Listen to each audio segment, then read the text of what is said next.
Je m'appelle Eddy, je suis apnéiste professionnel depuis quelques années maintenant. Bon, c'est vrai que j'ai toujours aimé l'eau et j'allais souvent en vacances dans le sud avec mes parents. Et en fait, à force de passer du temps sous l'eau, je me suis rendu compte que j'aimais beaucoup ça. Petit à petit, j'ai commencé à essayer de rester un peu plus longtemps sous l'eau, à essayer d'aller voir des choses un peu plus profondes sous l'eau. Et donc, je me suis dit à un moment donné que pour des raisons de sécurité, ça serait bien de rejoindre un club ou en tout cas de me former. Et à partir de ce moment-là, j'ai adoré en fait et je me suis plus jamais arrêté. Donc là, je suis double champion de France et champion de France actuel en monopalme, poids constant, profondeur. Donc, c'est-à-dire que la discipline, il faut descendre en bas, chercher un bout de papier qu'on remonte avec une monopalme. Voilà, donc ça, c'est ma discipline de prédilection. J'ai participé aussi à des championnats du monde. J'ai fini à la 6e place. La monopalme, on a les deux pieds qui sont collés. D'accord. Dans une seule palme qui ressemble un petit peu à une queue de sirène.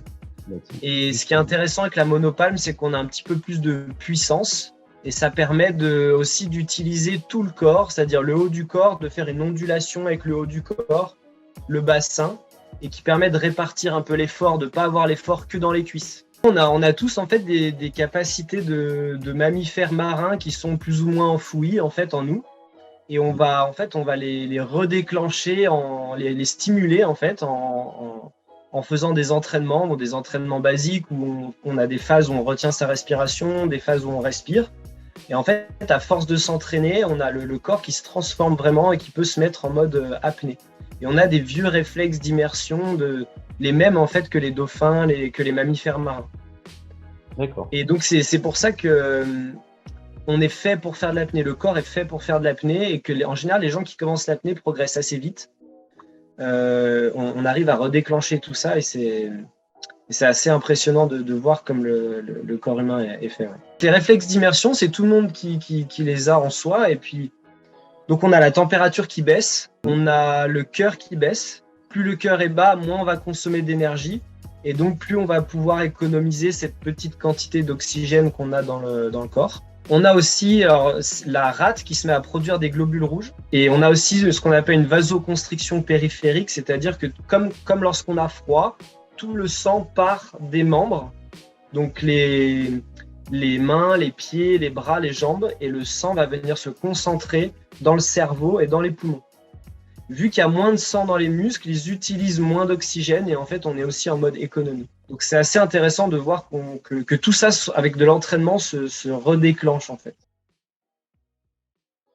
L'apnée, c'est pas très, très, très dangereux. Ça peut être dangereux si tu fais pas attention, mais comme n'importe quoi, si tu conduis ton vélo et que tu regardes pas les feux rouges, c'est très dangereux. Si tu conduis ta voiture et que tu n'as pas le permis, c'est très dangereux aussi. Il faut toujours pratiquer l'apnée avec quelqu'un ou dans une structure et avec quelqu'un de formé. C'est-à-dire que son papa, sa maman, son frère, sa sœur, c'est pas quelqu'un de formé pour faire une sécurité en apnée. Mais il y a très très très peu d'accidents en apnée encadrée, c'est-à-dire dans les clubs, voire même quasiment aucun. Donc les seuls accidents qu'il y a, c'est des personnes qui font de l'apnée seules. Même faire de l'apnée dans une baignoire, on peut se noyer, donc il ne faut surtout pas faire ça. En piscine non plus. Et ceux qui ont envie d'essayer de faire de l'apnée, je les encourage à rejoindre un club. Mes objectifs, c'est les derniers championnats du monde, j'ai terminé à la 6e place. Et voilà, je sais que si je continue à m'entraîner sérieusement, si j'arrive à m'entraîner un peu plus et sérieusement, je pense que je peux atteindre les 3 premières places du podium. J'ai une anecdote qui est assez marrante. En fait, il y a des petits poissons qui aiment bien se coller aux gros poissons. Et en fait, ils échappent à leurs prédateurs en étant toujours collés à un poisson plus gros qu'eux, en fait.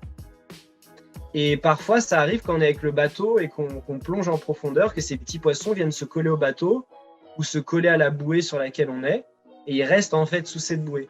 Et quand il voit quand le poisson a vu que je partais, en fait, il m'a suivi, il est venu se coller à moi et il a fait toute la plongée avec moi. Il était juste à côté de moi et il est descendu. J'ai fait une plongée sur 70 mètres. Il est descendu, il est remonté Et au début, je dis, mais c'est pas possible. Je me suis dit, j'ai halluciné, ou il y a quelque chose qui s'est passé, c'est pas possible. Et en fait, la personne qui a fait la sécu m'a dit, si, on l'a vu partir avec toi, on l'a vu remonter avec toi. Je pense à un sentiment de plénitude. Quand je réussis une plongée profonde, quand je réussis, j'ai un moment, on va dire, entre 50 et 100 mètres où j'ai vraiment un sentiment de plénitude, de zénitude totale. Voilà, donc de bonheur. Ouais. C'est un petit peu comme si plus rien n'existait, comme s'il y avait plus de. C'est comme s'il y avait plus de problèmes, C'est juste être dans le moment présent et puis se sentir vivant, se sentir bien, se sentir. Je pense qu'il faut le vivre. Il faut le vivre, ouais.